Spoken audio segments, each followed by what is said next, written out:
Christelle Ndongo, bonsoir et merci d'être venue de la France pour participer à cette émission de Vox Books.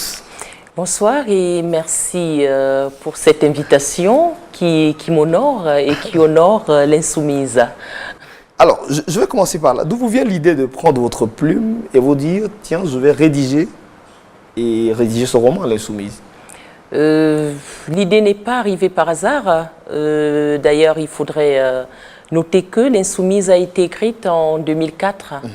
Donc, vous voyez, de 2004 à 2016, date de sa parution, il y a quand même 12 années qui les séparent.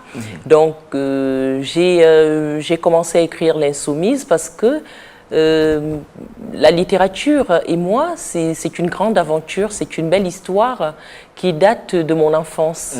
Je suis née dans une famille où je suis la seule fille, la dernière, la Benjamin, et avec des grands frères avec qui je voulais tout le temps traîner. Donc je passais le temps à vouloir être avec eux, à faire tout ce qu'ils font. Ils m'ont d'ailleurs initié à la boxe, au football, vraiment tous les jeux masculins qui peuvent exister. Et à côté de cela, maman nous avait pris un répétiteur et j'avais 6 ans et demi, 7 ans. Je voulais absolument m'asseoir avec mes grands frères et prendre des cours avec eux.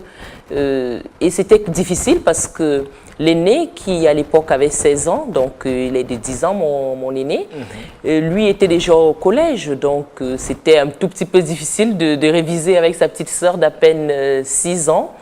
Et pour lui, peut-être c'était une façon de m'éloigner.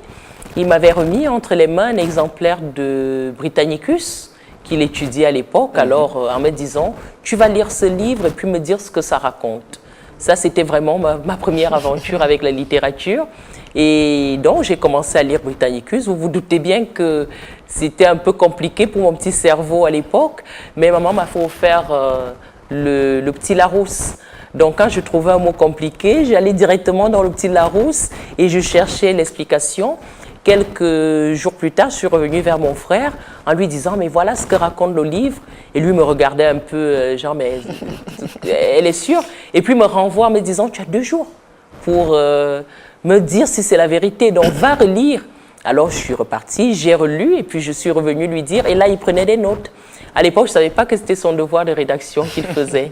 Et c'est comme ça en fait que tout doucement, je me suis intéressée à la littérature et par la suite, c'était La peste d'Albert Camus qui me remettait entre les mains pour lire, Les Lamentations de Victor Hugo. Vraiment, je suis passée par tous ces grands classiques-là. Donc, pour écrire l'Insoumise, il y a eu un déclic. J'ai regardé un peu autour de moi ce qui se passe.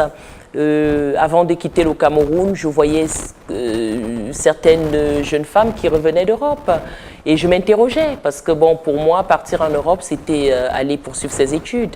Mais quand elles revenaient, elles avaient des histoires différentes.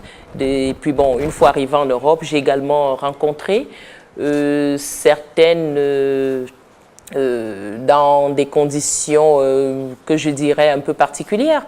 Parce que moi, j'étais partie pour poursuivre mes études.